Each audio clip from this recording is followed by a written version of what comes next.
I recognize in the audience students from CIDE, Arizona State University, Columbia University, and other institutions in our two countries.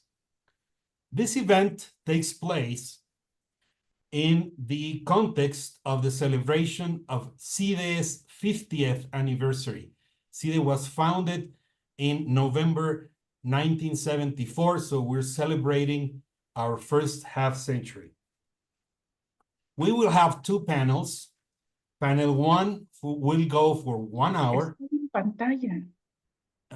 It will focus on the Trump bans and the Harris-Walz views on border security and immigration. It will be moderated by my colleague, Dr. Narayani Lasala, and our distinguished panelists will be Professor Robert Shapiro and Professor Andres Martinez, who will be introduced by Dr. Lasala.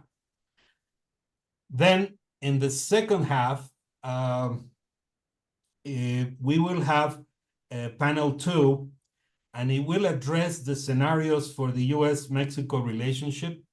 Our distinguished panelists will be Ambassadors Roberta Jacobson and Marta Bárcena. Now we will hear opening remarks from our colleague Isabel Migoya, the coordinator of Arizona State University's Convergence Lab. Thank you. Thank you so much, Dr. Heredia.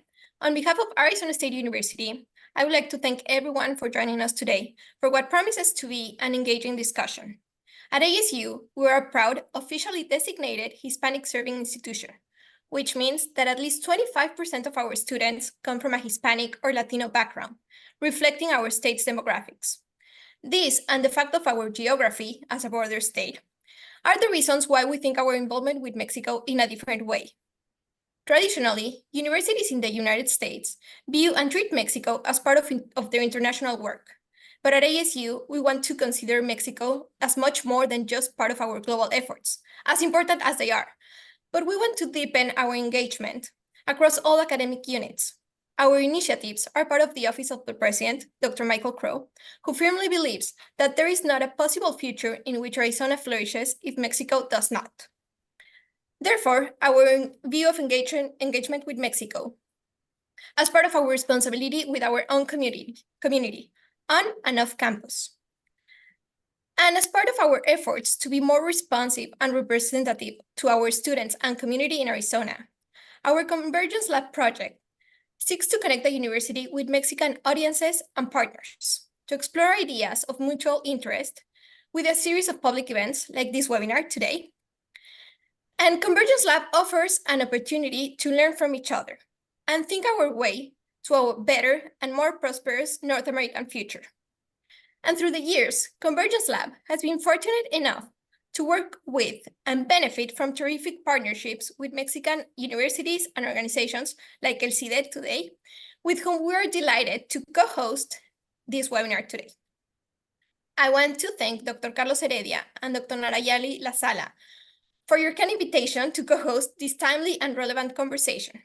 So, without further ado, I'll pass the floor to Dr. Narayani Lasala to kick off this webinar. Thank you so much.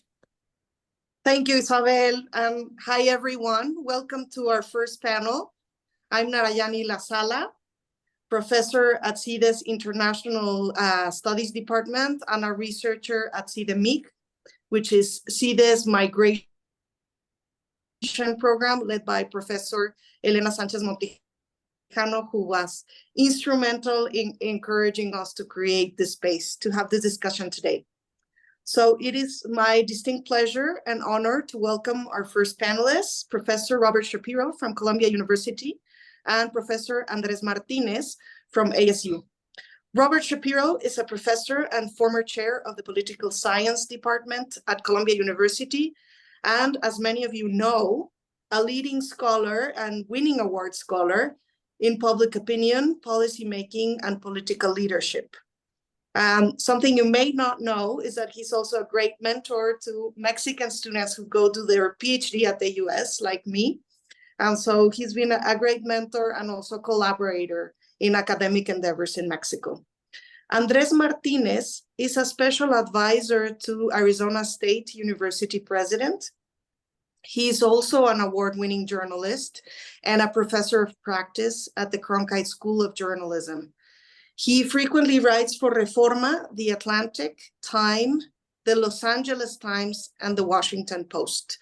So we will begin our panel with a brief presentation from each of them. We feel very lucky to have you both here, and they will comment on each other's presentations briefly also. And after that, I will open the floor to Q&A so the panelists can hear your questions and comments. We have students from all three institutions, so I encourage everyone to write down their questions in the Q&A chat so I can aggregate the questions and read them out loud. Also, feel free to write in English or in Spanish. I can translate them, and our simultaneous translator will be translating into Spanish. And after that, without intermission, so you don't flee after our first wonderful panel, we will continue onwards with our second panel moderated by my colleague, Professor Carlos Heredia. And we have two key figures in the binational US-Mexico relationship: former ambassador to Mexico, Roberta Jacobson, and former Mexican ambassador to the United States, Marta Bárcena. So professors, we are looking forward to your presentations. Professor Shapiro, if we can begin with your presentation, please. Okay. Thank you very much for the very kind introduction, and thanks everyone for inviting me to participate in this.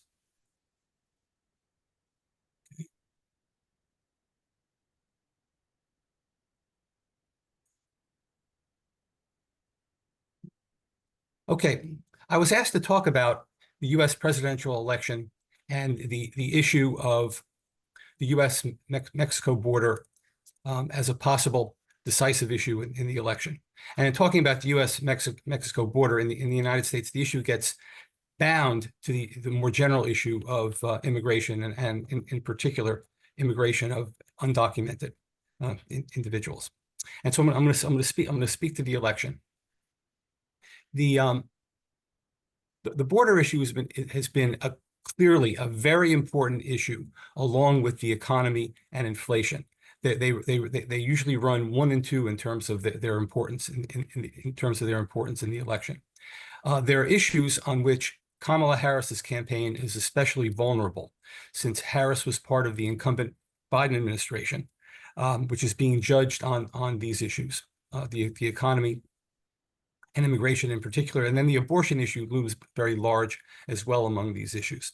And as you've probably followed, the big problem was after Biden was elected president, there was a large influx across the southern border, which has posed all kinds of problems for the United States and has become a major political issue.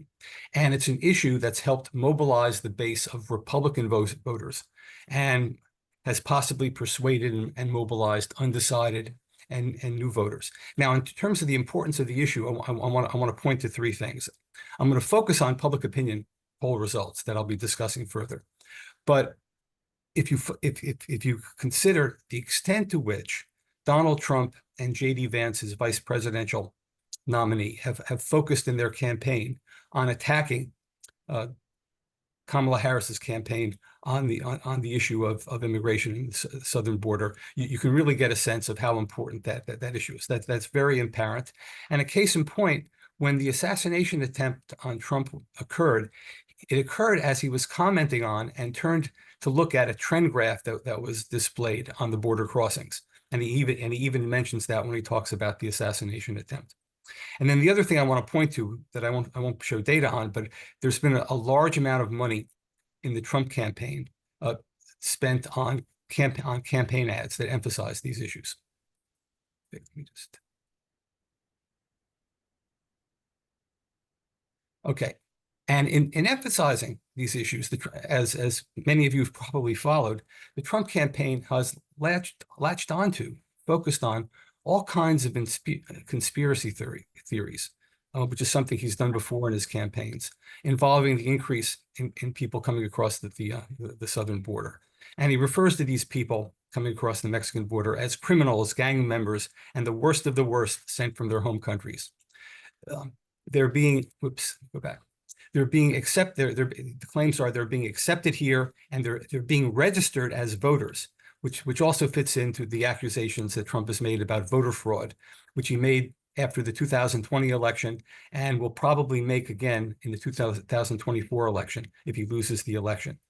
This has all helped him get media attention and to keep the border and immigration issue highly visible. Now, in terms of the electoral importance of the issue, it's hard to know the extent to which an issue, as any one issue, will be decisive in the election. Public opinion survey data clearly show the extent to which particular issues are on voters' minds and how extensively so. But drawing a causal conclusion is hard to tell, and we're not going to know better until after the election. The national polls show what issues are most salient to voters and or most strongly reported as important in how individuals vote. The opinion differences between Democrats and Republicans are striking, and they've been growing over the years. So here I'm just going to run through various public opinion data. Some of the results vary in terms of sizes of percentages because of the way the questions are framed and worded here. But among the top election issues, we see economy, inflation, 83% and 76% as being very important issues. And then there are other issues like the state of democracy, crime, gun policy. But among these top 7 issues, the U.S.-Mexico border is one with 60% of survey respondents in this particular survey refer to this as a major factor in their vote for presidents. Voters can have multiple issues that they're concerned with. That's why you can get large percentages on a lot of issues. With regard to Republicans in particular, we're talking about the inflation is important among 80% of Republicans, but illegal immigration is very closely behind it at 78%. So these are very clearly important issues for the Trump fans voters. In terms of what's been happening over time, what you see, and it's sort of a complicated graph to follow here, but there's a trend line that begins in 2000, where only around a little over 10% of the public, in responses to these Gallup surveys, say that the immigration levels should be decreased. But that's been slowly growing over time, and then it really increases substantially after Biden is elected, coinciding with the increase in the number of border crossings and the attention to this issue in the mass media and the kinds of problems that it's been documented. Now, Republicans and Democrats differ very substantially. I mean, it really is striking. The red dots are Trump supporters and the blue dots are Biden supporters. And you see differences in terms of the percent of Biden supporters who say that undocumented immigrants currently in the U.S. should be allowed to stay legally. 85% of Biden supporters think that, whereas only 32% among Trump supporters. And you have comparable wide gaps on the extent to which America should be open to people from all over the world, and then also people's level of comfort with individuals speaking a language other than English. These partisan differences are really enormous here. Some of them at the 50 percentage point level. That really is very striking. Now there are two graphs here. And the top graph is just general public opinion, where you see over time there's an increase from 2017 from 22% to 41% of the proportion of survey respondents who say that undocumented immigrants should not be allowed to stay in the United States legally. But the thing that's most striking is that there are partisan differences, that the differences between Democrats and Republicans starts out at about 33 percentage points, 40 minus 7 in 2017. And the gap increases to 66 minus 16, 50 percentage points in 2024, where there are, however, parallel trends going on here for everyone. But the difference between Democrats and Republicans increased from 33 points in 2017 to fully 50 points in 2024, and that's very striking. And this is another survey that shows that the portion of Republicans from 2021 to 2024 who think that undocumented immigrants should not be able to stay legally here, and there should be a national effort to deport them. Those percentages are the highest increasing from 54% to 66% from 2021 to 2024, whereas among Democrats, it's at 10% and 16% during those 2 years. So you see the high level of concern among Republicans and the huge difference with Democrats. And then here, when you ask people, likely voters, in terms of their choice for president, what's a major factor in the vote? Clearly here, what we see that when you ask people directly about the U.S.-Mexico border, you actually get percentages, a percentage of 76%, which really exceeds the importance of inflation and the economy for Republicans, whereas among Democrats, it's much less. What I want to close with is, well, we can talk about national public opinion, but the problem here is that in the United States, the election is not decided based on the national vote. It's decided on the votes of the Electoral College, which takes into account the results in individual states. And as most of you probably know, the current campaign hinges right now on which way voters will go in the states of Michigan, Wisconsin, Pennsylvania, Georgia, Arizona, Nevada, and North Carolina. And we know this based on just doing the arithmetic of the electoral vote, which we can talk about later if you want. But the candidates right now are basically only campaigning in person in these states, and that really tells the entire story. Now you might expect the results might be different for a border state like Arizona versus other states in terms of the importance of the immigration issue. But what you see here is based on polls in Michigan, Pennsylvania, and Wisconsin, the economy and inflation, when combined, are the most important, are seen as the most important issue. But right behind them are abortion and immigration, and the percentages are basically of comparable range for different states. Arizona is the highest, which I guess you might expect. But the key thing here is that this immigration issue is very important, and in what looks like a very close election, and in terms of how close we're talking about.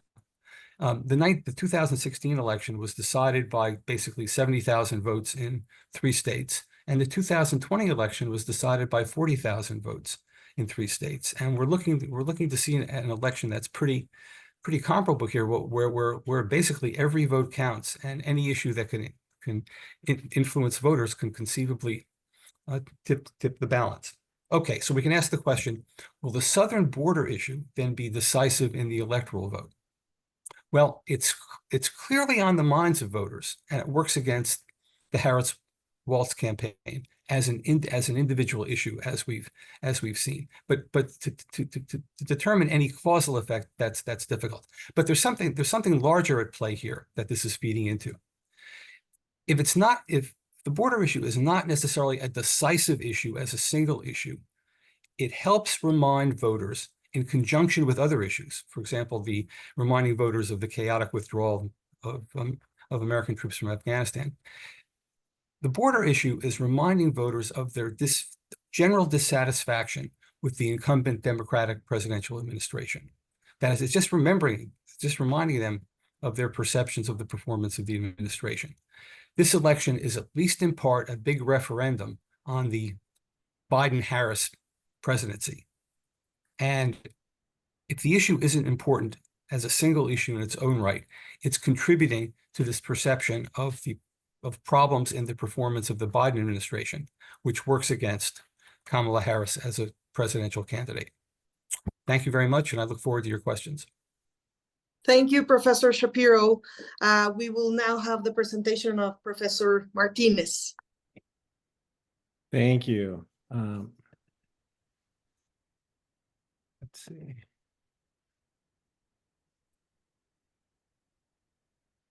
Okay, can you see that? Yeah. Yep. So thank you so much again for having us. This is great. Really enjoyed your overview, Robert. I feel a little bit like I didn't do my homework because I know Professors Heredia and Professors La Sala Blanco are very serious people, and they really wanted me and us collectively to really flesh out the nuances of both campaigns' policies on immigration. And I'm going to fall short because I didn't find much in the way of nuance. And I want to start off by reminding us of sort of where we've been stuck for the past 30 or so years. This currently is the U.S.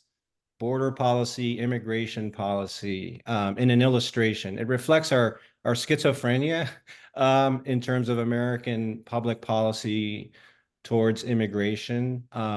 I have always loved this illustration, the hypocrisy between, on the one hand, putting up a border wall with a sign that says "Do not trespass." If you cross on your own and you don't have, the proper papers, you're committing a crime. On the other hand, it's like, we desperately need you. Please cross the border.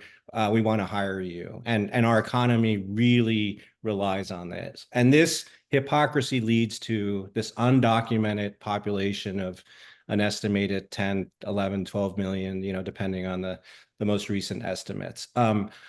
Years ago, when I was the editorial page editor at the Los Angeles Times, I was so frustrated with the tenor of the discourse around immigration policy. We came close in 2005, 2006 to comprehensive immigration reform. Again, I'm old enough to remember when a Republican president had a very different discourse about the contributions of Mexicans to the U.S. economy and other immigrants, and the need for a reform that would create a legal pathway for the volume of immigrants that the U.S. economy was already relying on, and an end to this sort of affront to the rule of law of relying so much on people living in the shadows. So back then at the LA Times, on our editorial stack, I asked our illustrator to do this. Instead of writing the same editorial for the 100th time, we just illustrated this as the view of the newspaper. I wish I had an old copy of that. I don't. So this was my first attempt at a ChatGPT inspired art. So I asked ChatGPT to do this yesterday. Its first effort, the background was like a lush forest. I said, let's make that a desert. So that was kind of fun. But I seriously think we need to remember how dysfunctional our policy is here. And if you watch the debate on Tuesday, there was so much talk about immigration, immigrants. And I was really struck by Robert's overview of where public opinion polls are, as to whether immigration, you're more concerned about immigration or inflation or the economy. I think one of the things that we've seen in this election campaign is the degree to which we now have a sort of spillover effect. The Trump campaign's effort to demonize immigrants is really kind of taking the immigration issue and making it sort of spill over into all other areas. So people are worried about the economy, but if you listen to the Trump discourse, partly it's because the immigrants taking away your jobs, they're driving up housing costs. And so it's almost hard to think about this in isolation. The one thing that was most striking to me listening to the debate on Tuesday, and one of the reasons why I feel like I didn't do my homework in terms of what the ask was, Mexico was not mentioned once during the debate, 90 minutes, in the context of the immigration, security, border discussion. The word Mexico, the country Mexico was mentioned once, but it was in the context of the discussion on trade policy and auto manufacturing in Mexico. Otherwise, all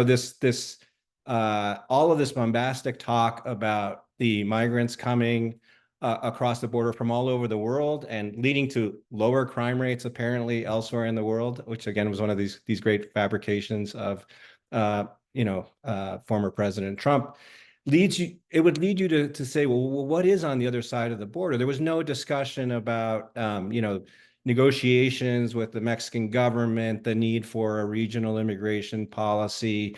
It was all very fantastical. It made me feel like, well, what is on the other side of the border? I mean, the way that this discourse evolves, you would have thought that this mystical southern border that's under crises is it's like the wardrobe in Narnia. Who knows what lies beyond that? or, and this was my second effort at ChatGPT Art, kind of replicating those old maps where at the end of the known world, you know, the map makers would write, "Here be dragons," and represent that with dragons, right? It's the way in which we talk about this fantastical border. Who knows what lies beyond? Perhaps they're dragons. We're going to cross the border to eat our pets and vote for Democrats, right? So I'm being a little bit facetious and maybe attempting to be a little bit humorous, but it is very sad, and it was very illustrative of how poor the policy discussions are in Washington and across the country, and certainly in an election season, about what supposedly is this massive crises. We're going to hear in our second panel people who have such a long trajectory of thinking about policy solutions to these problems and better collaboration between the U.S. and Mexico. We all know lots of people who have devoted their life to that work, and unfortunately, that mindset is not reflected in the sort of top line electoral politics of the United States, because immigration, the border, and Mexico has become, kind of a place where politicians can hacer desmadre, to use a Spanish phrase, and not really talk about the issues at heart in a serious way. Which also kind of makes me think about when I talk to American audiences, I think there's a lot of confusion about what Mexico is to us. Is it an ally? Is it a rival? People use the old, familial terms. Are we cousins? Are we brothers? There's the old Alan Riding book title of The Distant Neighbor. I think our societies now are so symbiotically intertwined that we're kind of a neighbor, but we're also within. And then harkens back to some of what Isabel said at the outset. I am sitting in Phoenix, Arizona, which I like to think of as part of Mexis, right? It's the part of the United States that has also been part of Mexico. And sometimes as a mental exercise, it's worth thinking about what this entity would be as a standalone. Imagine Mexis as a third country that goes from Northern California to the Gulf shores in Texas. We would be a country of roughly 85 million people with the third largest economy in the world, right? And it encompasses the states that are listed here. And again, this is sort of a fun mental exercise. This is the current Mexican population is about 130 million. Almost more than a third the size of the United States. You have the relative GDPs. Supposing that the Mexis entity was still part of Mexico, and we called it Greater Mexico, it is really interesting how you'd have almost two countries of comparable scale. This is a mental exercise I often walk U.S. audiences through. I often talk to officers in various training programs at the Pentagon, and sometimes they get a little bit defensive about where is he going with all this. And I raise some of this history and these hypotheticals to just, I think for Americans, it's important to step back and appreciate how fortunate the United States is in terms of, I often talk about how we won the sort of geographic lottery as Americans to have Mexico and Canada as neighbors. We are the only continental power in world history that has not had to deploy military forces to protect our borders. We've always had the advantage that, say, the Great Britain had as an island to be able to deploy force elsewhere in the world because we didn't have to worry about our borders. And to this day, we have a law enforcement agency, the Border Patrol, a federal law enforcement agency that is smaller than the NYPD in terms of agents that are, on the job protecting our borders. So I point this out to reflect the fact that there is a huge gap between, I think, the reality of this supposed crisis and problem. There are a lot of frictions and a lot of issues that need to be resolved at the border that are not being resolved because people, as Kamala Harris pointed out at the debate, would rather play politics with them. But we can afford to play politics with this issue because it's not an existential threat. Despite like what the political rhetoric or discourse would suggest, it is not. The United States is very nimble and very well suited throughout its history to handle and deal expeditiously and very seriously with existential threats. For a long time, the frustration of those of us who care deeply about the bilateral relationship in Washington and want to see us fully maximize the potential for North American, for North America's development has been that policymaking in DC has had the luxury sometimes of ignoring or taking for granted Mexico because it has never really posed a serious problem. We have a neighbor that roughly shares our values, and that despite this history, right, think about that Mex is changing hands, and yet, the United States is able to benefit from having very friendly neighbors to the north and to the south. There have been small slivers of land all over the world that have changed hands between neighbors and have created tension and irredentist passion for centuries elsewhere that have required countries to deploy massive resources to protect their borders, and the United States hasn't done that. I often show this slide when I speak to audiences because I think every PowerPoint should include Abraham Lincoln. I have a friend who used to say every PowerPoint should include a gratuitous Star Wars slide, but I didn't bring that today. But it's funny to reflect back on Abraham Lincoln, President Abraham Lincoln's early days as a congressman. His nickname in the Congress was Spotty Lincoln because he so opposed the Mexican-American War, and he passed a resolution demanding that President Polk, the Polk administration, show Congress the spot where American troops had been provoked and attacked by the Mexican side, basically signaling great skepticism at the official excuse for initiating this war. We've seen other instances like this in American history. But this war that led Mexis to sort of change hands from one country to another was hugely controversial in its day, which I think is also worth reminding ourselves of. But fast forward to this day, I often like to remind us of this history, not to make a huge deal of it, but to make a huge deal of the fact that it is not really an issue in the bilateral relationship.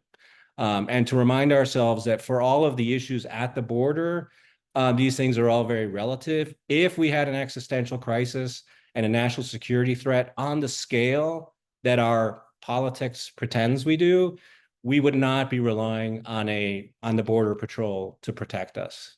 We would have, the 82nd Airborne or, however many other military units along the border. And, but there are costs to playing games with this issue and feeling like we can get away with that because it's not that serious at the end of the day.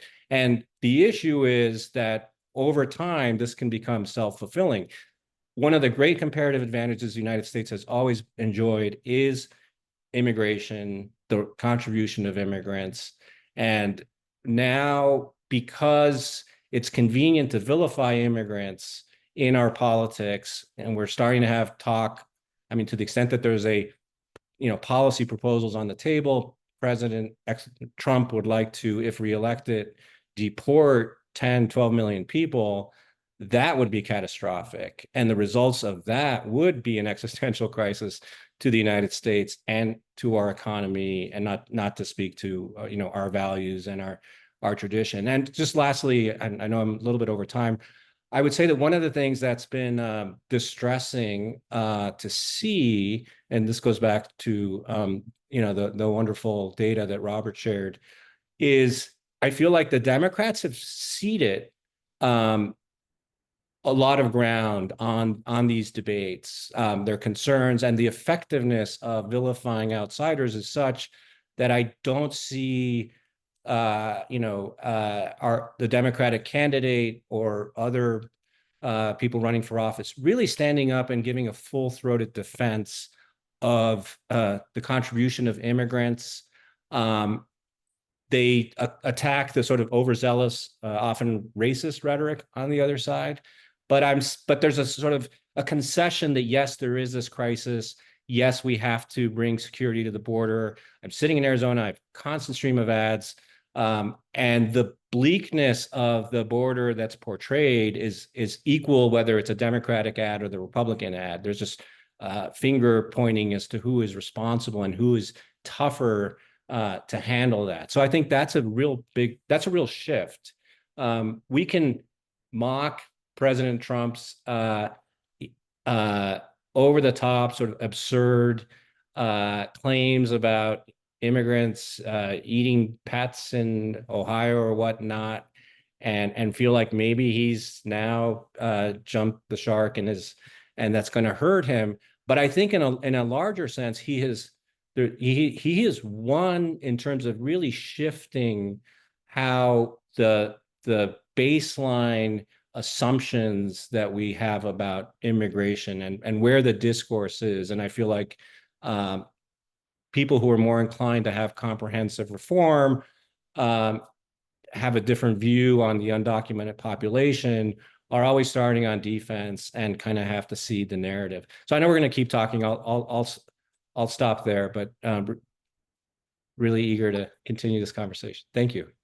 Thank you, Professor Martinez. Professor Shapiro, if we could start with you on sort of your reactions to Professor Martinez's presentation, and then we'll have Professor Martinez comment on yours, although he already commented a few things. Well, I'll be short because I know you want to get the questions from the audience. I agree with everything Professor Martinez says in terms of the actual more objective scope of the issue in terms of it not being really a major existential threat to the United States.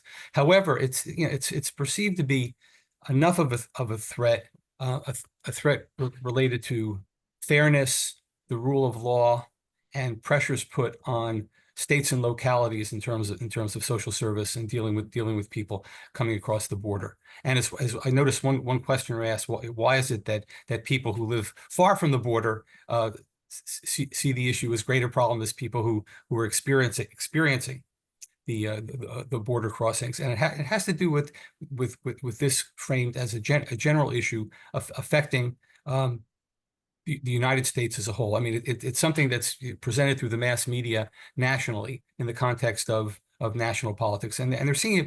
To the people's credit, they're seeing it. They don't have. It's less self-interest and more collective concern for the health and stature and well-being of the United States. And the comparison there to the size of the border police to the New York City police force. I mean that really drives home how important that immigration bill was that Donald Trump basically told Congress not to pass. That would have provided an influx of resources that the Border Patrol needed and that the Border Patrol supported. And so there's an important point to be made there in terms of how things are being handled at the border. That's it. Andres, thank you so much, Professor Shapiro. Professor Martinez, would you like to? Yes. Just your reactions. Yeah. Thank you. And I certainly, I'm intending to be a bit provocative by saying, like, let's put this all in perspective, and this is not an existential threat. And, without minimizing there is this unease and anxiety about sort of a loss of control, right? And you certainly see that at the border. I mean, I grew up in Chihuahua, and crossing the border from Juarez to El Paso when I was a kid was very different than it is today, whether you were doing it legally or illegally. And the dynamics were just so different. But I think part of the genius of the political project to demonize immigration, whether it's occurring in media, and it's not something we've talked about, but I think it's a huge factor, or whether it's on the part of political campaigns, is connecting the sense that we can't control our borders with unease and anxiety about other things we can't connect in our lives, right? Like, I think this is the sort of political genius of Donald Trump. It's why, when he came down that escalator in 2015 at Trump's tower, the first thing you talked about was, Mexican rapists. And there is this way in which there is a lot of anxiety across the United States, across much of the world these days about the accelerated, or at least the perceived acceleration of change in our lives and instability, whether we're talking about, interest rates or, the sort of idea that technology might take away my job. And it's just very convenient to scapegoat outsiders, right? And sometimes it's China in the context of trade, but individuals who are coming into your country and into your communities, also just very convenient scapegoats. And so there has been this connection in terms of like the unease about the lack of control on the border with the lack of control in general around our way of life and our economy. And, I also think that because we play politics with the issue, we don't do the things that we clearly need to do. And Robert, you mentioned it as the most recent example was the blocking of, a pretty sensible and pretty tough bipartisan effort to pass a law. But I wanted to ask you I was really struck, the surveys you showed, I think we all kind of have a sense now that there is this, very polarized, while I was saying that even the sort of center of gravity on perceptions of this issue have shifted within the Democratic Party itself, you demonstrate that there's this amazing gulf in between how Republicans and Democrats view the issue of the border, the issue of immigration, the potential of, the question of whether we allow people who are already here to stay or not. And that gulf is growing, right? Like you showed that those numbers from 30%, however many years ago, to 50 points, the difference. And I just wonder if you have a sense of why that gulf continues to grow. Okay, well, the one thing also going on is that just by way of comparison, that increasing partisan divergence on that issue has happened across an enormous number of issues, beginning in the 1970s in the United States. This has to do with partisan polarization and conflict in the United States. And as part of the initial polarization that began, in the 1970s, focusing, and it really, evolved beginning with when the Democratic Party became the party of civil rights. That we find these partisan divides on civil rights that we didn't find before that, because the Southerners were in the Democratic Party and moderated opinions there. So we've seen divergence on all manner of issues. And with regard to immigration, if you go back to 1998, in response to questions about immigration, there was actually no partisan difference, and it was only subsequent to that. Now there's also a racial dimension to that issue that comes into play, I think, in a very significant way. And so we need to take that into account. But it's part of the larger context of increased partisan differences on everything.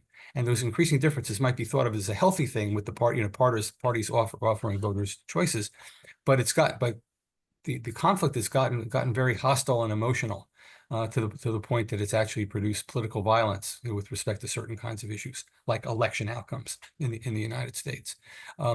But so the way that I see that issue is part and parcel of a general increase in political conflict in the United States. But there are specifics that have to do with the U.S.-Mexican border that come into play here.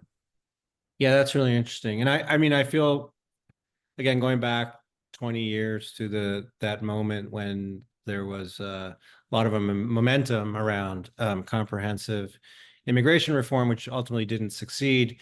We had a very divided Republican Party on these issues. And part of the sort of triumph of the sort of populist, more Trumpian MAGA movement within the Republican Party is that that pro-immigration power base within the Republican Party, which represented more kind of like, this is what business needs, right? Always advocating for guest workers, and that's really receded. So that's been interesting to watch. But I would love to chat with you, Robert, all day, but maybe we can do that some other day. We have some really interesting questions. Open it up which will allow for more chatting. Let's open it up for questions. So I want to start with this question from Juan Pablo from Ibero University, which already Professor Shapiro touched upon, but he asks, why do states that are geographically distant from the border in the US hold negative views in shaping, hold these negative views of immigration? Are there other factors at play in shaping these attitudes? And I will piggyback on this question, ask this question for both of you. And I would like to ask you, well, if the United States is so polarized, I know that we've seen the data that immigration is on the minds of voters, but say in a battleground state, will this issue be enough to have, a strong Democrat change his vote for Trump because of immigration? Or do you think that's sort of not possible? Well, I think it's going to be hard to disentangle the effect of immigration from the general perception of the poor performance of the Biden administration. I think why the issue has had legs beyond the border states has to do with two things. One is the way the issue is reported in the press, and in reporting it in the press nationally, it becomes framed as an issue affecting those states, but also a more national issue. A possible threat to the nation, but also a sign that the government is basically not effectively securing and controlling its border. The other piece of it is how political leaders, i.e. Trump in particular, have politicized the issue in an extraordinary way and heightened emotions in a significant way on the issue. I think with regard to arguing in one of these 7 battleground states, the extent to which the immigration issue matters more than the economy, that may be a difficult case to make. I mean, there are ways of, as Professor LaSala knows, there are ways of kind of disentangling these after the fact with multivariate statistical analysis of how people voted, but there's some difficulties even with that, in terms of drawing cause and effect conclusions. Okay, so the next question, I don't know if Professor Martinez would want to answer this, but Trump's focus on immigration, will it affect the sort of the Latino voters on border and battleground states like Arizona? It's so negative that, maybe some of them are quite conservative and were, leaning Republican, but at some point, is that going to backfire in Latino voters, say in battleground states and border states like Arizona? Yeah, it's a good question. I think we've seen a lot. Trump is more popular among Latino voters than I think a lot of well-meaning progressives would have imagined, or like this is no longer like that surprising. We've had a spate of sort of news reporting and surveys that have shown that Trump support among particularly males is not as low as you would expect if you felt like this is the one issue, right? And I think the Democratic Party and what I would call progressive media for too long assumed that Latino voters were sort of single issue voters and really just cared about immigration. And I think that there was a price paid there. I do think that Trump's over-the-top, sometimes racist, divisive rhetoric I think he does pay a price for it. I think he pays a price for it among independent voters. Going back to the previous question, I don't know that there are many Democrats who are going to switch their votes. I think the challenge for Kamala Harris is to sort of neutralize this issue, to say about how she supported that tough bill, and she's tough and she's a prosecutor, and she's not some woolly, kumbaya lefty from San Francisco, no matter what you're listening to and the Republican ads. And she needs to neutralize it without necessarily winning the issue. Democrats aren't going to switch on this issue, but there are in Arizona, there are more independent voters than there are Republicans or Democrats, right? So Now, a lot of them lean heavily one way or the other, but there are a lot of people who are at play in these 7 battleground states, 6 or 7, depending on who you think listen to. So I think Latino males seem pretty okay with some of the Trump's rhetoric. Maybe it's more off-putting to women because there is this big gender gap in the support for Trump on both sides. But we have, Latino Republican members of Congress and candidates along the border. So his pitch about the importance of security on the border and rule of law, and a lot of, there are Latino families who feel like they came here legally in a different era, and that needs to be respected, and this is different, right? So there's always a danger in overgeneralizing. The related question about why does this issue weigh heavily in states that are not on the border? That's a really interesting one. I do think that you can find immigration affecting communities all across the United States, and it's going to be different. This whole story that was sort of like the most shocking thing to come out of the debate about Haitian immigrants eating pets in Springfield, Ohio. It's so patently absurd, but there is a large community of Haitian immigrants in Springfield, Ohio. Like that is, and it has led to a lot of friction in that community. It has led to a lot of, vitality and economic activity that might not be there otherwise. You're seeing a lot of communities across the United States that would be suffering from a demographic time bomb if it were not for immigration. And there's a lot of positivity in terms of what immigrants are doing to revitalize these communities.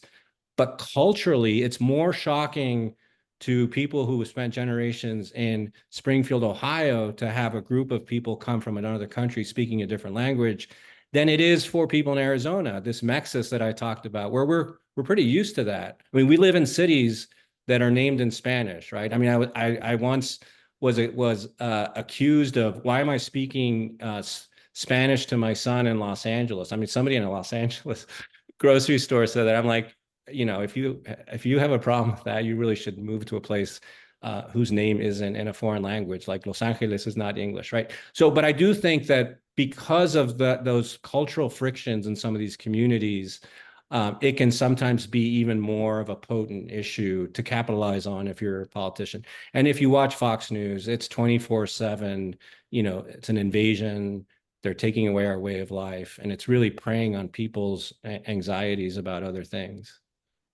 Just a quick comment regarding Latino voters, there are 2 things. One is Latino voters are disproportionately independent, especially young Latino voters.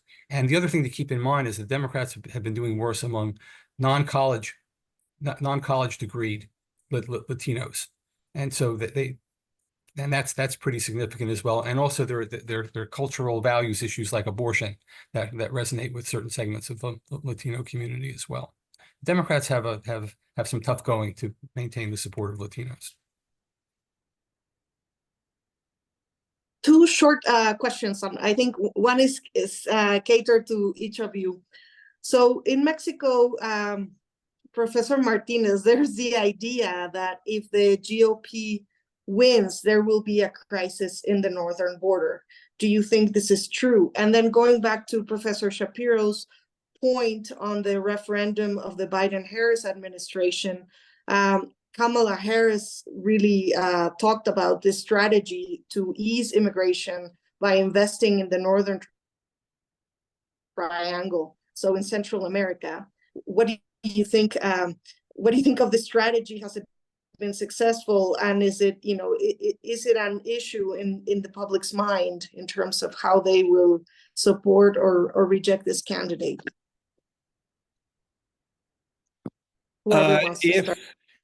If Donald Trump is elected, will we have a crisis at the border?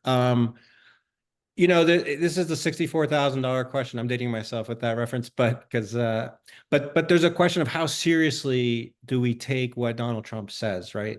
And he says he's going to deport 10, 12 million people. That would be just an unimaginable crisis, and also hard to imagine logistically, right? But that would send our economy into a tailspin. So I don't think that would happen. I mean, when he ran for president in 2016, he said he was going to tear up NAFTA, right? And I think there's a precedent there where he ran against NAFTA. When he was president, he negotiated the USMCA, which was NAFTA 2.0, and he said this was the greatest trade agreement in history. And it was an upgrade and a modernization of NAFTA, but it was basically, the same concept, and he just claimed victory. So I think there is one possibility where Trump comes in, he implements some measures as he did, during COVID with Title 42 or the Remain in Mexico program,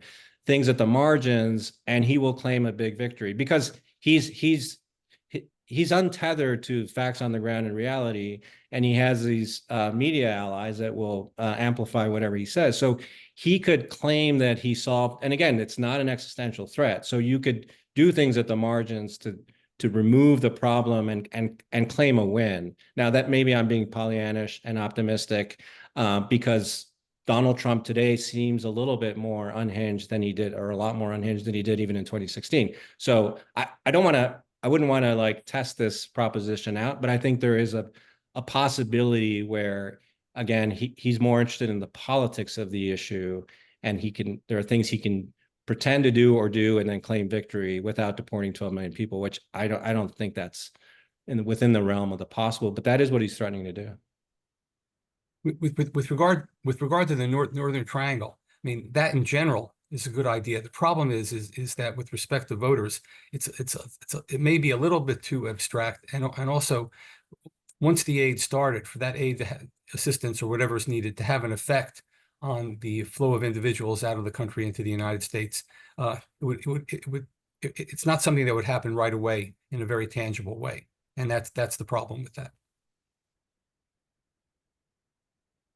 Thank you so much. We have time for one more question. So I wanted to ask our panelists if they, Carlos or Isabel or the ambassadors had one question for the first panel. And if not, I will ask my own question. Okay, well, Professor Shapiro, you said that basically the election could come down to 40,000 votes on any given state. Could you care to characterize who are these voters? Are they independents? Are they weak Democrats? Or are there people who really will vote on a specific issue? Well, the problem there is it could be any type of voter, group of voters that swing disproportionately toward one party or the other, and so after the election, you could look at how the votes are divided, and you could look for a group that broke more toward the Democrats or more toward the Republicans in the past, and then see that group as being decisive. In the current election, I would say the group to look for are young voters who tend less likely to vote and to be more independent, and perhaps women voters or young women in particular. But on the other hand, any demographic distinctions drawn up among voters can make a difference and be decisive. We can say the same thing about Latino voters in particular states, and we can also say things about Arab American or Palestinian American voters in Detroit or Dearborn, Michigan. So it's hard to pinpoint this.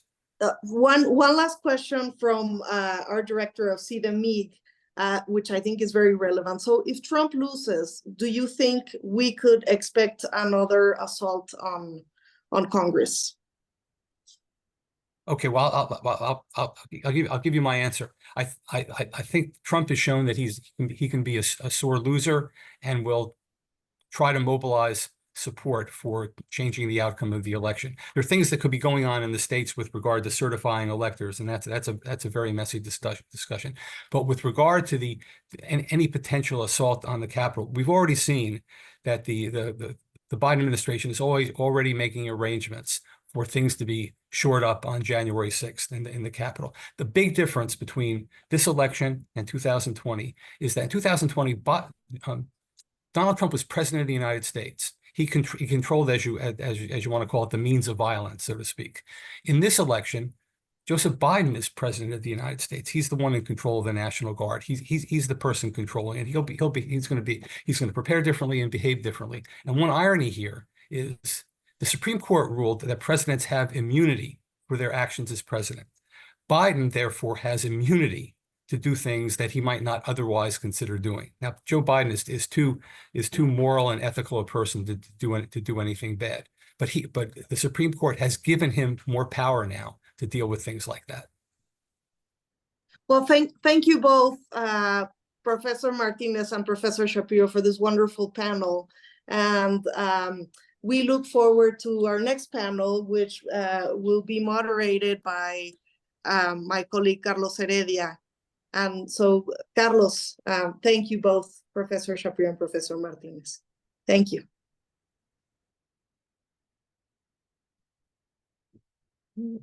Thanks to my colleague, Dr. Narayani Lasala, and to both panelists who did a fantastic job.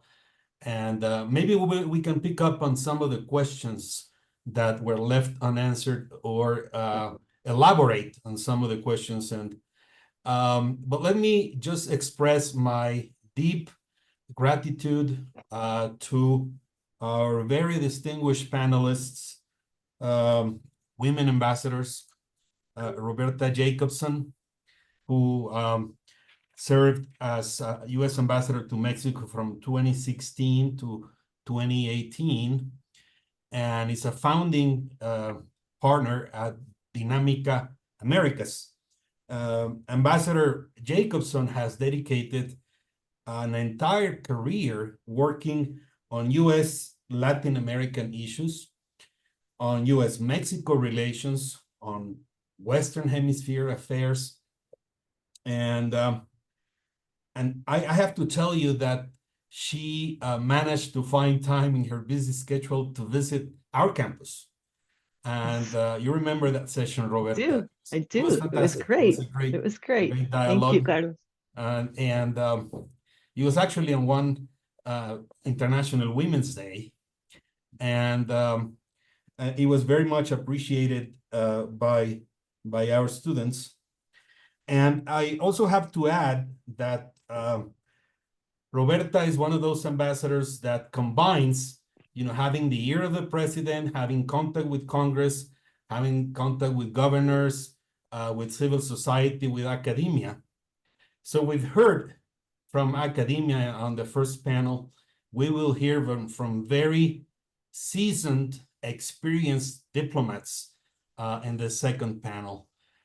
And it's also a great joy to have Ambassador Marta Bárcena, also a very senior person in Mexico's diplomacy. She's actually an eminent ambassador of Mexico. And she's speaking from Spain. Thanks, Marta, for making the time. Marta is a non-resident senior advisor in the Americas program at the Center for Strategic and International Studies, CSIS. She was the first female ambassador from Mexico to the United States, and she also served as our envoy, our ambassador to Turkey, to Denmark, and she was also a permanent representative to the United Nations agencies in Rome. Marta did extensive work with with Mexican communities in the United States throughout the 50 states. And I have a special relation with Michoacanos, and she met on repeated occasions with Michoacanos who live throughout the U.S. geography. So let's proceed with our second panel.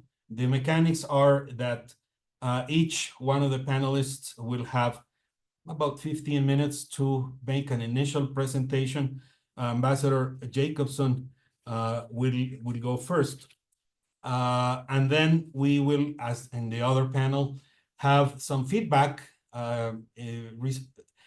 reciprocally between the two of them, and then we will open it up for questions to our general audience. So, Ambassador Jacobson, thanks for being here with us, and you have the floor. Thank you, Carlos. It's 12:05 Mexico City time. Okay, thank you. And it's such a pleasure to be with you today, Carlos, and to have visited CIDE in Ciudad de Mexico. And to be with Marta again, because Marta and I have the distinctions of being the first female ambassadors to each other's countries. I'm going to actually pick up a little bit where we left off with the previous conversation, because there were some things that I think were said in that conversation that were really important. And there's some additional kind of texture I'd like to give perhaps as a practitioner. You know, Dr. Shapiro mentioned the salience in both border and non-border states that the US-Mexican border seems to have, or immigration seems to have. I have to say, and I do not have his level of data behind my comments. It is as much anecdotal when I spend time in Boston, in New York, where I'm from, et cetera. I think Governors Abbott and DeSantis have changed the debate by busing people north. For a very long time, for better or worse, a lot of states in the north did not have direct experience with large numbers of undocumented migrants coming at the same time. People who came in at our southern border, the US southern border, often moved into those states, but they went to do so to stay with relatives, to move on to have a job perhaps, et cetera. So it was in smaller groups. And in doing so, in that technique of busing people north, they have also changed the debate in the United States. And I know Dr. Shapiro's numbers talk about a huge polarization, and I know that's true, but I do believe, and I think Andres mentioned this, I do believe the entire debate on immigration in the United States has moved to the right. And it's part of the reason that you see a border bill like the one you saw recently, which, you know, would have been the kind of bill that, frankly, a few years ago, Democrats would never have signed on to under any circumstances, because it was too tough. And I'm going to come back to that in a second. You know, I was also interested to hear Andres talk about Mexis, because for years I talked about my work when I first came back from serving in Peru, and I worked as the director of Mexican affairs in the State Department. And I spoke about how the Mexico office at the State Department was fundamentally intermestic, right? It was an international affairs office. We were in the Department of State, after all, a foreign policy agency, but it was profoundly domestic in terms of the interests of US agencies, states. I think Mexico is by far the country that affects more Americans on a daily basis. When I served in Mexico as US ambassador, we had 33 US government agencies in that embassy, more than any other embassy in the world. And the last one that joined while I was there, and there probably are others that have gone since, was the National Fish and Wildlife Service, because there is cooperation in trafficking of endangered animals or skins. So, you know, the number of things on which we cooperate is just staggering. Getting back to that border bill, which I know has sometimes been said to suggest that Kamala Harris is moving towards the Republicans on immigration, the legislation would definitely have enacted permanent restrictions on asylum. It would have given the president the power to quickly deport people. It would have boosted the ranks of border agents, deportation officers, immigration judges, and asylum adjudicators. And that's an important comment. I'll come back to that. But it would also have expanded legal immigration, allocating 50,000 new immigrant visas annually for 5 years. Not by any means a sufficient enough number, but it would have done so. So in supporting that bill, she did support the very tough aspects of it, but she also supported that it had legal immigration expansions. And she has said, as she did at the Chicago Convention, that she supports an earned path to citizenship. And her quote was, I know we can live up to our proud heritage as a nation of immigrants, reform our broken immigration system, and we can create an earned pathway to citizenship and secure our border. America, we must be steadfast in advancing our security and our values. So I think it's really important to remember that she has tried to balance this, and I'm not sure that it's an issue that successfully can be balanced in a polarized environment, but she has tried to do so. A couple more things I just want to say before we hear from Martha and then move on. You know, I think she knows, and I think that it's really important to remember, she was asked to work on the northern triangle of Central America, from which the largest number of migrants were coming at the time that the vice president was asked to work on that. Except that almost immediately thereafter, the demographics of the undocumented coming into the United States changed dramatically. And in fact, the numbers of those coming from south of the Darien Gap in South America, or those coming from outside the hemisphere, went up very dramatically. Now, for those coming outside the hemisphere, from Africa and Asia in particular, the numbers began at a very low base, but they were going up, in some cases 200% a year, right? Whether it was Bangladesh or Congo or wherever. And number two, the greatest number of people now and almost immediately after the administration took over are now coming from Venezuela, by far the largest group, Nicaragua, Cuba, Haiti. The groups that were included in the parole authority that President Biden exercised earlier this year, rather. And if you look at the numbers on the U.S. southern border right now, they're among the lowest in recent years. They're as low, I think you have to go back sort of to before the end of the Trump administration to get to numbers that low. But I think one of the reasons you don't hear the Harris campaign talking about that as much as you might expect is what I would call live by the numbers, die by the numbers, because the numbers can change in a heartbeat.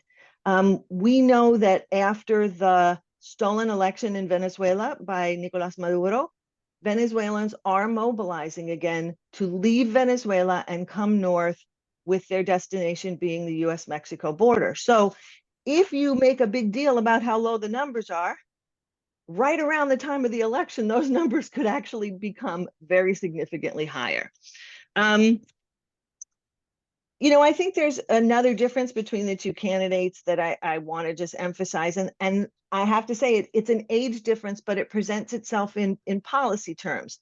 The fact that Kamala Harris is 59 years old, the fact that, frankly, we have some changes in the makeup of folks who are going to focus on Latin America and on immigration and Mexico in our Senate could mean that instead of the US being so policy obsessed with Cuba or Nicaragua, and I'm not going to talk about Venezuela because I do think that's a crisis, but Cuba for so many years could change. And my hope would be, quite honestly, that we would become a little more obsessed with North America, right?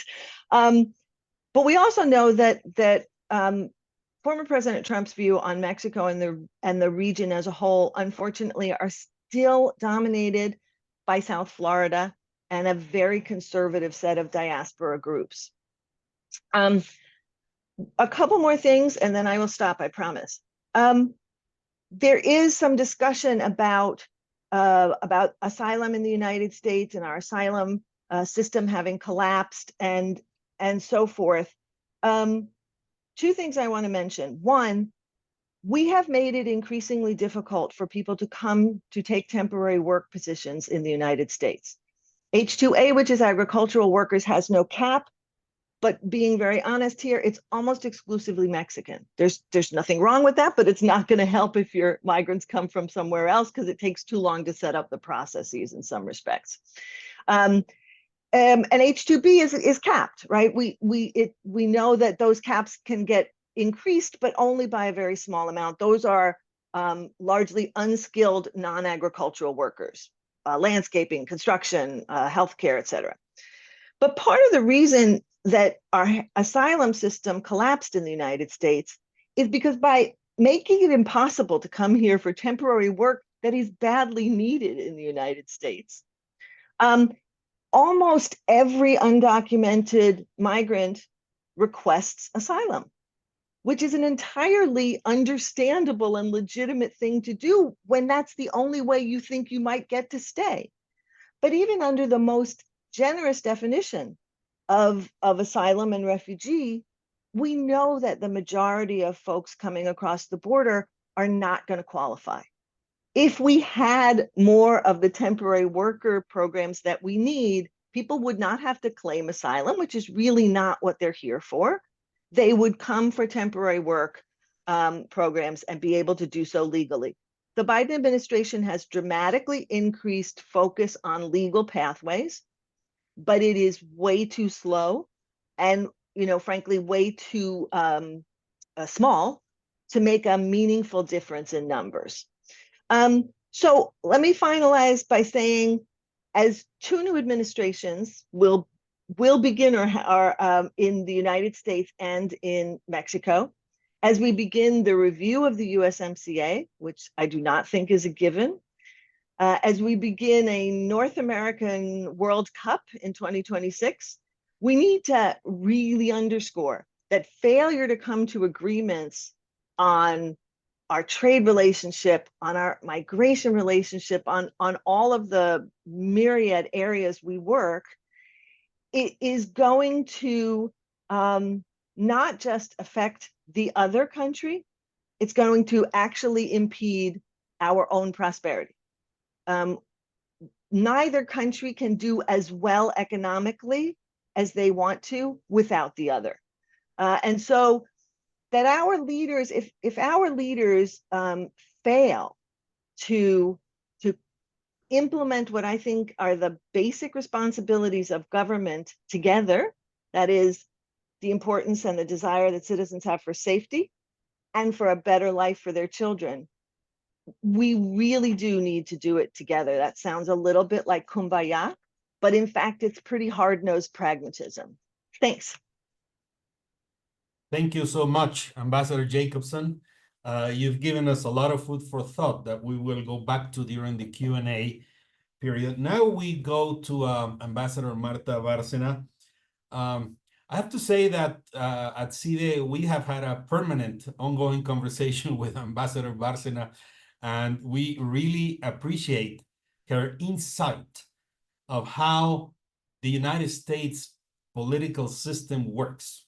Something that in academia, we crave, for knowing, from the insiders, from the practitioners, from those who have a badly needed insight in Mexico, and my fellow faculty at CIDE know exactly what I'm talking about. And so Marta can discuss at length how the domestic drivers of U.S. foreign policy have an impact, and it's precisely the issues that we have asked her to discuss. How would a Trump-Vance win or a Harris-Walz victory impact the bilateral relationship? Ambassador Bárcena, you have the floor.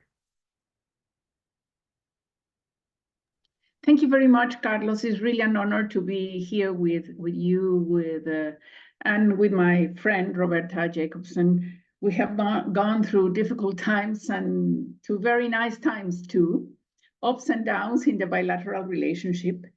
And yes, I must start saying that I'm passionate about the Mexican-American community and the Mexican community in the US.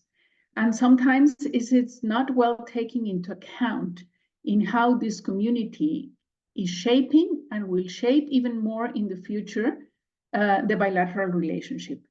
And I underline the Mexican-American community and the Mexican community because sometimes to talk about the Latino community or the Hispanic community, it creates a generalization that it does not work. It's not the same, the Hispanic community or the Latino community in Florida, which is controlled by the Cuban Americans, than the one in California, which is a much more open state, the one in Texas, and Texas in the big cities and at the border, and the one in Arizona.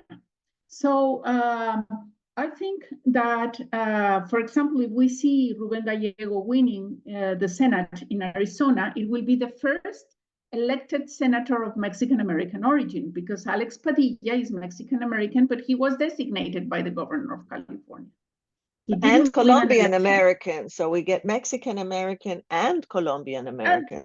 Yes, so I think we need to work more and understand much more how these opinion polls are shaping, taken in the Latino community.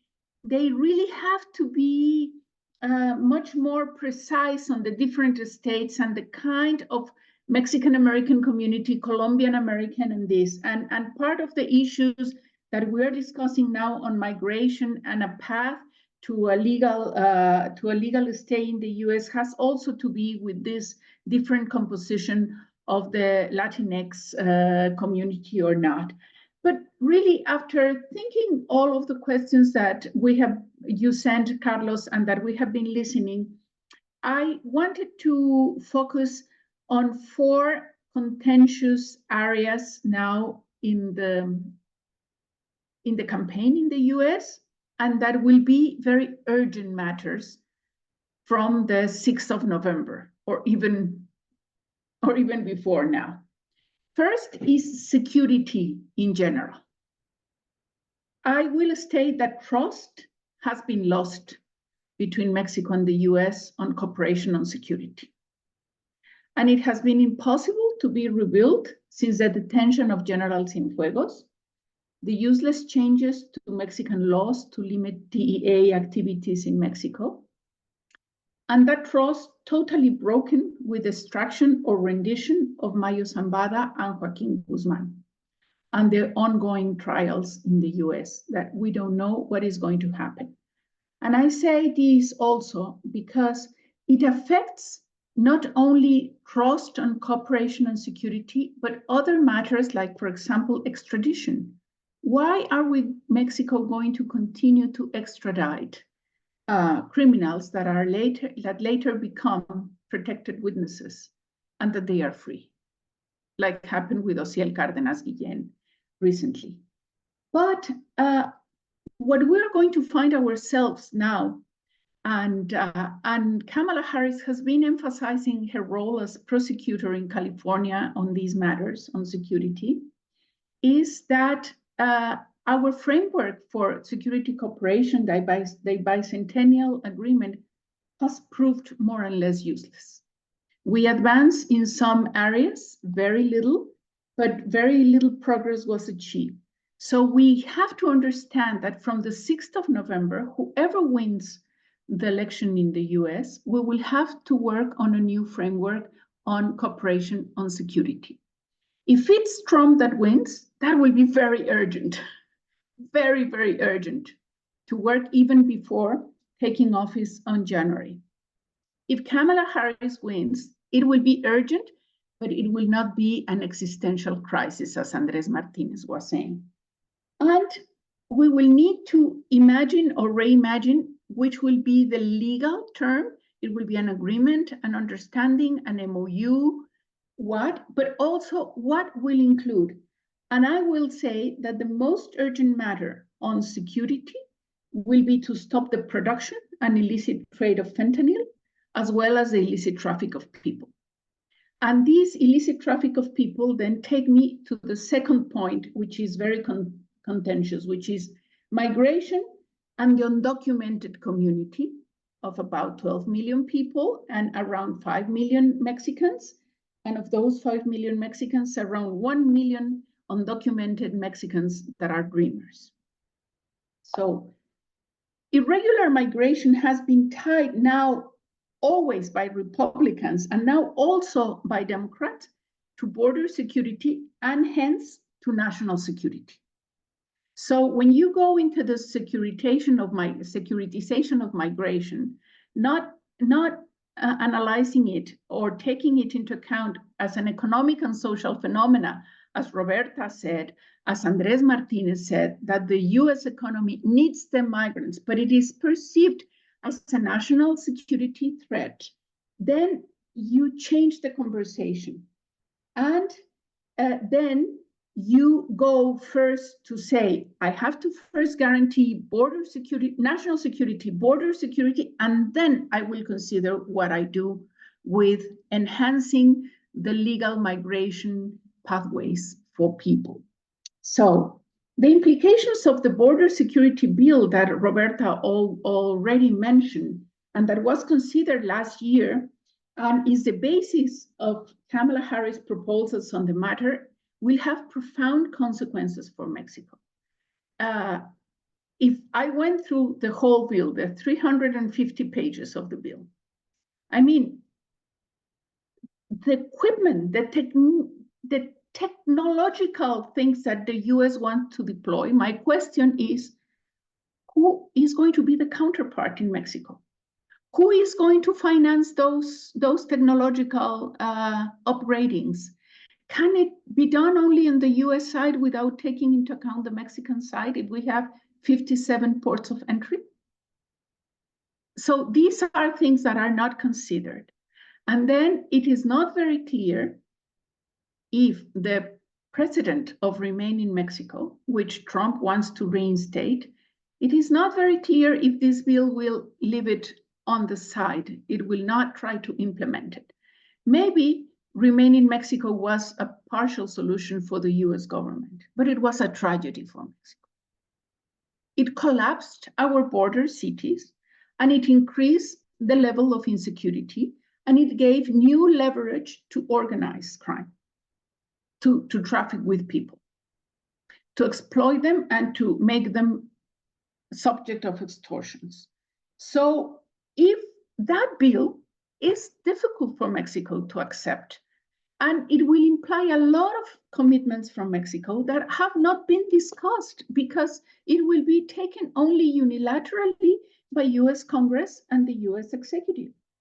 And the Donald Trump proposals are even worse, more radical on border security, the continuation of the building of the wall, the reinstallation of Remain in Mexico, the new third safe agreements with Central America as he signed it at the end of his tenure. Title 42 cannot be implemented again, but the Republicans are saying Title 42 can be implemented as a threat to health, not because of COVID, but because of fentanyl. So what we are seeing, it's a very complex construction of a narrative. I do not agree with that, but we have to really take into account that. And then the issue of the deportation, of bringing people to military camps to be deported, to use even the army to raid them. And the champion of this was the last director of ICE, because the previous secretaries of Homeland Security, they knew that the raids and deportation were a no-go. They knew they couldn't do it. But this man, the last leader of ICE, Cuccinelli, he's completely convinced he can do it. And this will instill a lot of fear in the Mexican-American community and in the Latino community. They were terrified during the Trump era with many of these decrees. There were 400 decrees affecting the migrant community that all the Mexican and the Hispanic communities fought in courts against them. NALEO, MALDEF, LULAC, UNIDOS, ACLU, this, and we at the embassy were always coordinating with them to simply know what they were doing and what kind of sometimes witnesses they needed to build cases. But if these raids and deportation take place or not, even the narrative, it is focused on creating fear in the community. And this will make the community not go to health services, so they will be more less protected. They will be afraid to go to banks. They will be subject to more extortion. And so in this context, we see the scenario for some kind of a legal pathway for legal residents for regularization as a very distant one. And this is a tragedy. And this is a tragedy. And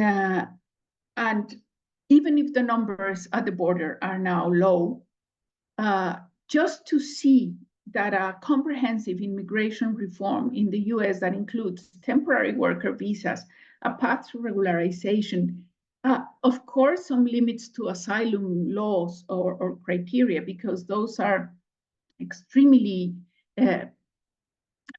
it has been abused. We have to say it now, the asylum, it has been abused, and we have to recognize that. And the reinstallation of Remain in Mexico could be a huge, huge problem for the new Mexican administration. Not to take into account all the things they have to do at the border. Then I think we will have in migration a lot of cases at US courts, again, these kind of measures. But then I am very worried now that a new area of contention is that we haven't did before, Roberta, which is the discussion of the rule of law and the differences on the legal terms. So the recent judicial reform in Mexico has sent a message to a huge part of the US community that Mexico has no juridical certainty.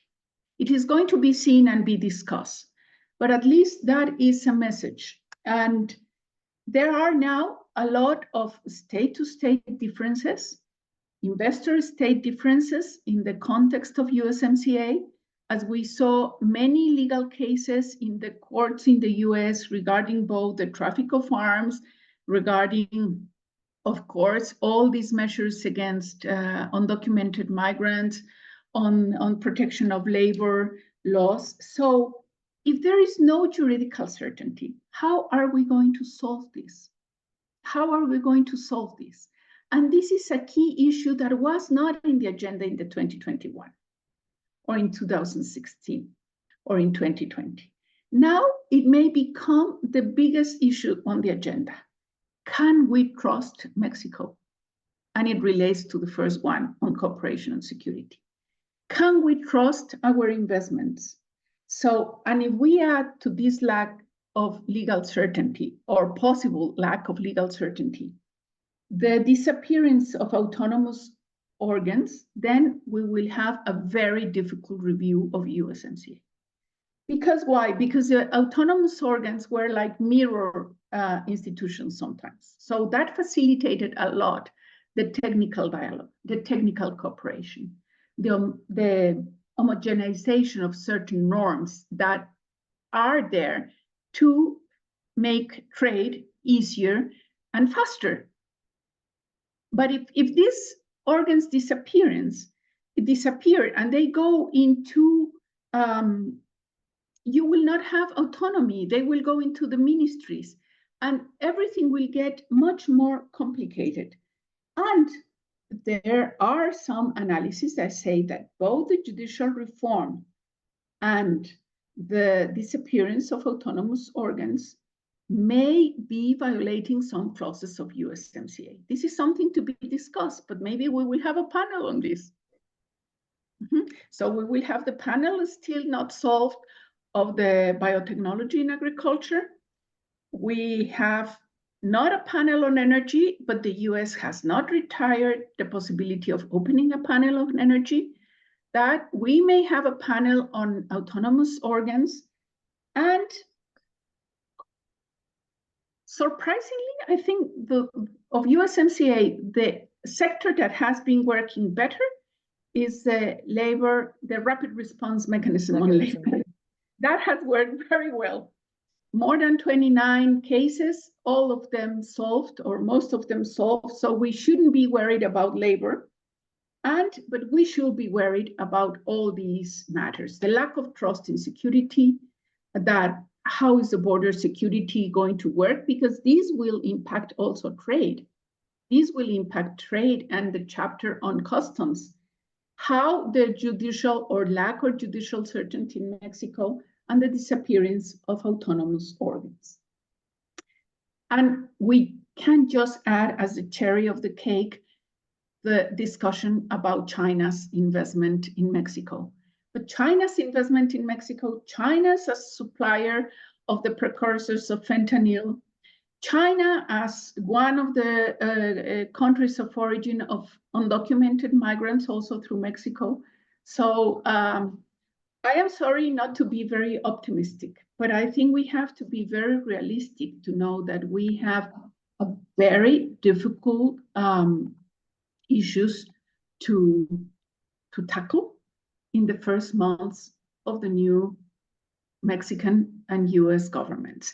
And we have to be ready for that. And just going into videos and saying everything is going to be fine and this, no, we need to work very precisely and critically each one of these points and be very well prepared to negotiate a new framework on security, to negotiate the limits of what we can accept at the border on migration, and what will be then the impact of the border bill on Mexico. We need to work to understand how Congress is going to perceive, and it's already perceiving the judicial reform and the disappearance of autonomous organs. And do not forget that even the opt-out clause is in 2026, the sunset clause, but the process to review USMCA in the US starts next year in Congress and with the report of US Trade Representative. And so we have to be ready for this. And if we are not serious as a government, and I'm talking about the Mexican government, then our image in the US will be even more damaged than it is now. And that doesn't help the government, that doesn't help the Mexicans, that doesn't help the undocumented, that doesn't help our great Mexican-American community, and of course, it doesn't help the US and the economy of the US. I will stop at that. Thank you so much, Ambassador Bárcena, for touching on these contentious issues that we really need to thread carefully at a very delicate moment of the bilateral relationship. I'll go now back to Ambassador Jacobson and ask her to share her feedback on Marta's remarks, and then we will do it the other way around. Ambassador Jacobson, you have the floor.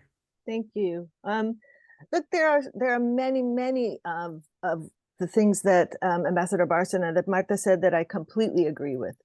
You know, to my mind, we really do have to take a look at the security cooperation.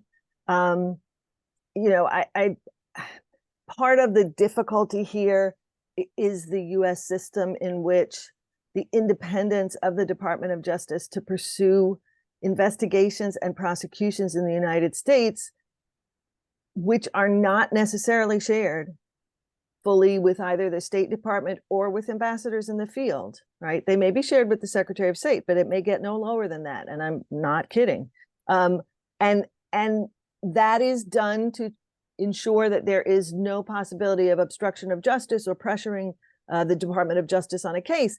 And while in theory, it is absolutely laudable, in practice, it can be very, very difficult to try and take into account a particular case against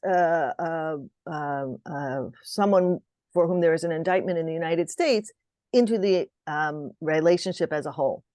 But beyond that, you know, the issue of plea bargaining and people who are charged and extradited to the United States from Mexico or other countries for that matter in Latin America who then become cooperating witnesses or bargain down their sentences, the potential sentences, and are released relatively soon after a foreign country like Mexico has frankly gone through some difficulties and cooperative efforts to extradite someone to the United States, I think is a serious problem. If an alleged serious criminal, cartel leader or otherwise, is extradited to the United States, I think you better be sure that you are getting something monumentally important in the United States if that person is going to essentially be able to reduce their sentence, be released relatively quickly, and violate the terms of the extradition, right? You know, I do think that, you know, we talked a little bit about the border in terms of trade and how it is impacted by the conversations that we have on migration. And Marta, I think, correctly addressed that whatever you may think of the Remain in Mexico policy the last time, and we may have some differences there, the fact of the matter is, especially now that the population of migrants is less and less Central American, right? Which means they come from further away, and it is not nearly as easy for them to be deported from Mexico back home, which is not necessarily easy for Salvador, Guatemala, or Honduras, but at least those are countries with whom Mexico has robust relationships. What you have is the theory behind this was that if people were, in essence, stuck in Mexico, if they could not go further north, they would not start out from their countries. That in fact, the situation would get better for Mexico because all of the numbers would go down. That's not really what is happening. And it certainly is not happening with people coming from much further away who may have started their trip 6 months, 8 months, a year before a political or policy change goes into effect. And so the fact that this could have a huge impact on Mexico, I think, is absolutely true. And it has to be considered because we know that when these laws come up in the United States, we think of them as domestic legislation. We always have. We have thought of immigration bills as domestic legislation, even when they deal with border security, which cannot be assured in the United States without cooperation from Mexico. So I have very little hope under any administration that there will be consultations with Mexico before a bill is passed. But I certainly would hope that there would be consultations with Mexico once we get to the potential of implementing such a bill. And I think that would be the intention of someone like Kamala Harris, although I don't expect the Remain in Mexico proposal to come up under Kamala Harris. It is fundamentally a Trump proposal. Finally, I would just say that, you know, the issue of the constitutional reforms in Mexico, I understand that this is a domestic issue. And I understand there has been concern over the fact that the United States may voice its opinion on it.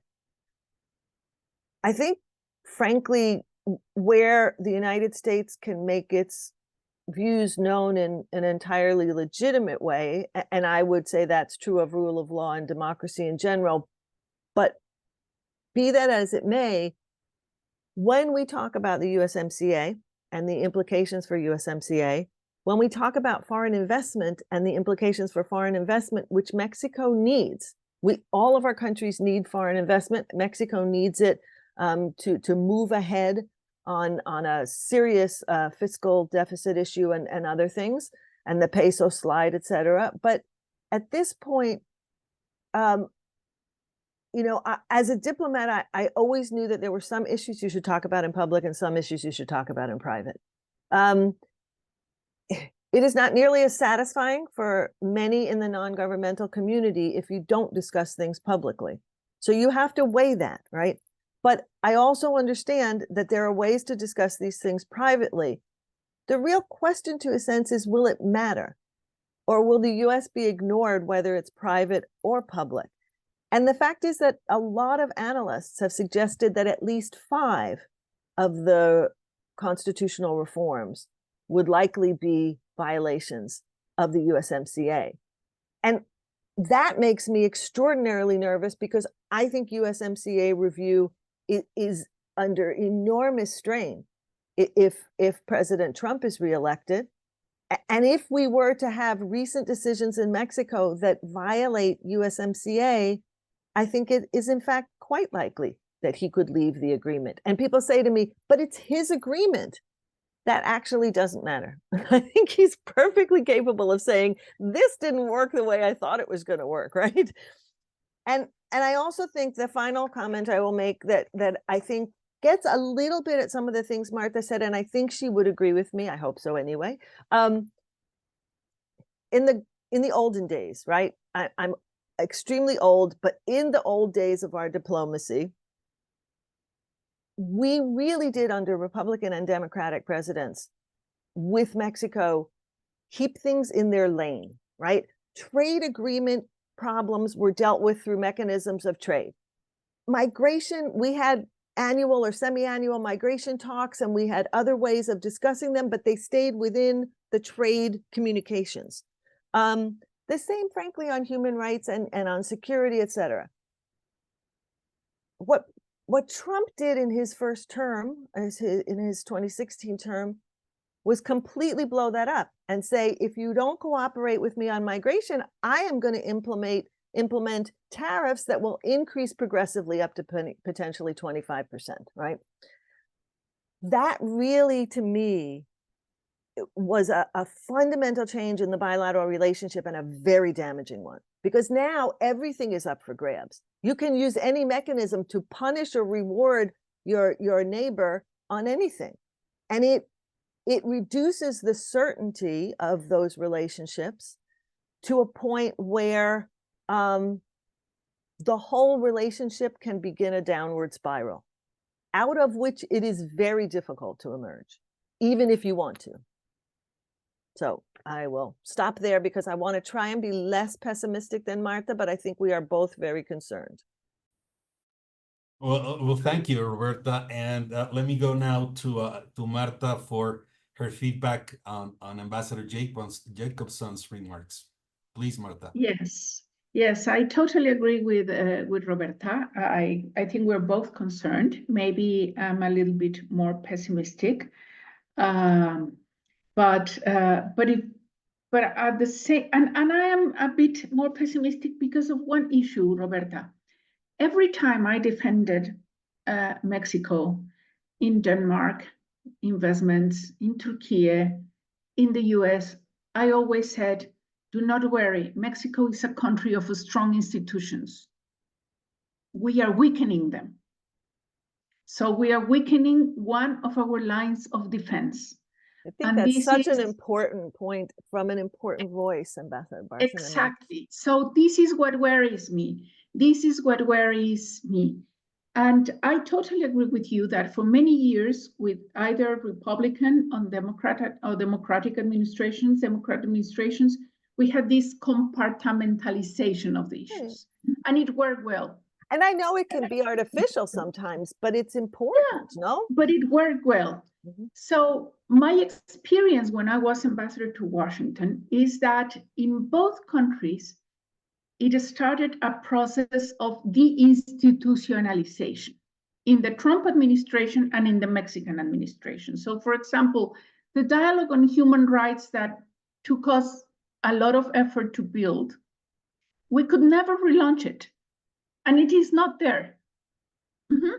So when you deinstitutionalize the relationship and then ends these compartments and you mix every issue, I think the worst part goes for Mexico because we are the weakest link. And you lose this mid and long-term vision of what is good for Mexico as a state and for the Mexican-American community, not for the government in that very moment. So this is what worries me, that we have been losing this long-term vision, that we have been losing the institutions, the dialogues that took very long to establish, and this all goes back to the word that I started my participation, trust, because all of these are confidence building measures, are trust building. So we have to recuperate that trust. We have to really work on confidence building measures, on dialogues, on not changing officials so often, on strengthening our institutions, our bilateral institutions. And I am worried, just as you are, that the review of USMCA, it's going to be difficult. It's going to be difficult. Fortunately, the authorities in Mexico have recognized already that we are not going into a renegotiation. It is a review. But we have to prepare, and we have to prepare very carefully for that review. So for me, just listening again to you, you give me back hope that we can work many things, especially if Kamala Harris is the next president of the US, which, by the way, having two female presidents will be It would be very interesting. create a very good relationship, and then start building from that. It is something to be really worth taking into account, huh? It will be really a game changer if we do the right things, if we do our homework on both countries.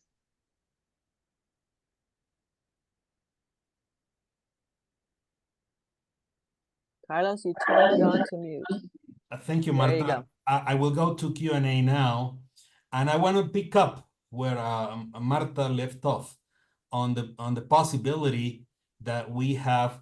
Well, we just had two women ambassadors discussing the issues, and we could have two female presidents. So should Vice President Harris win the election, our colleague, Professor Jorge Schiavon, and this is addressed to you, Roberta, is there any possibility of a focused regularization of the Dreamers? We know the Dreamers are the youth that were taken by their parents to the United States without papers. If Vice President Harris wins, how would it take place? Legislative action or executive order? It's a great question, Jorge. And you know, I think the fact of the matter is, I think that a Harris administration would want to act on the Dreamers. The problem is, in some respects, that to continue to do this by executive order just frankly jerks the Dreamers around, right? That 1 minute they're in fear of being deported, and the next minute they've got a reprieve through an executive order. So ideally, the administration, I would think, would want to do this via legislation, get it done, right? And you know, and help that population get certainty. So in the end, it depends far less on Kamala Harris and far more on the makeup of Congress. And the truth is that regardless of the outcome of this election at the presidential level, and regardless of whether House or Senate flips, they're still going to be really close. So it's going to be a very hard slog to get anything passed. But we know that the Dreamers are even in the polarization of immigration, the Dreamers are the most supported demographic, if you will, within migrants in the US. So I still see that as a possibility, but it'll depend on the congressional outcome. Thanks, Roberta. Martha, now let me go to you. You mentioned this issue of the 57 ports of entry and who's going to be the counterpart on each side. I'm aware there's not an easy answer to that, but Ambassador Jorge Alvarez Fuentes has a question for you. Would you agree that there are great distortions on both countries about what works and what does not work on the respective borders? So these distortions of what works and what doesn't work, Mexico may believe that something works and the United States says, no, it doesn't work, and the other way around. And it's also the issue of perceptions over reality that Andrés Martínez addressed in the first panel. So how does that, Ambassador Álvarez Fuentes says that runs deep in the electoral debate. Your perspective on that, Martha, please. Yes, Carlos. I was writing even in my notes before starting it. One of the questions is why there are so big differences between reality and the political discourse of the campaign. The reality that Andrés Martínez said, the US needs the workforce of migrants and of Mexicans, and we have to recognize the contribution of Mexicans to the US economy. And at the same time, you see Fox News all the time saying, these are rapists, this is criminal, this is creating problems. So what is happening in this new world of perceptions that are so far away from reality? And if you see also what goes sometimes on the US TV, particularly in Fox News of the border, you only see the bad things. That of course, the border has a lot of trouble and challenges and violence and problems.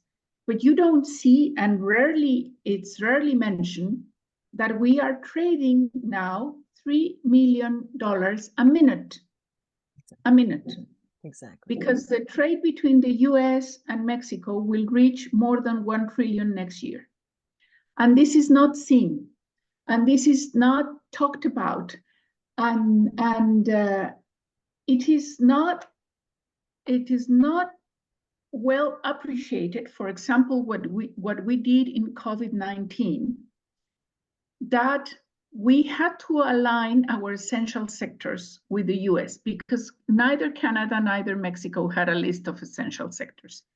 And one thing, I remember two things, for example. One day I got a call from Raytheon saying, Ambassador, you cannot close this X factory in Ciudad Juárez. Raytheon is a big manufacturer of arms, right? Yes, Well, defense and infrastructure. Of the Apache helicopters, among other things. Depends on many things. If you close that factory, we cannot finish the manufacture of Apache helicopters. So this was one of the examples that I gave President López Obrador on how interdependent we were already. The other thing, the cars that were used for ambulances were made in a plant in the US, but they depended on Mexico parts. Right. So this kind of interdependence is completely lost in the campaign, completely lost. Nobody talks on how the US depends of the interaction with Mexico. Well, it's so true. And one of the things that you raised with us, Carlos, was whether, assertions like the Trump campaign that they're going to shut the border, thinking about migration are possible. And I just want to remind everybody, and Martha and I did lots of work on essential sectors during that, and she worked tirelessly to ensure that we could be aligned. But let's remember that even during 9/11, after 9/11, and during pandemic, the border was never completely shut. It is physically impossible to do, but more importantly, it is economically impossible for the United States.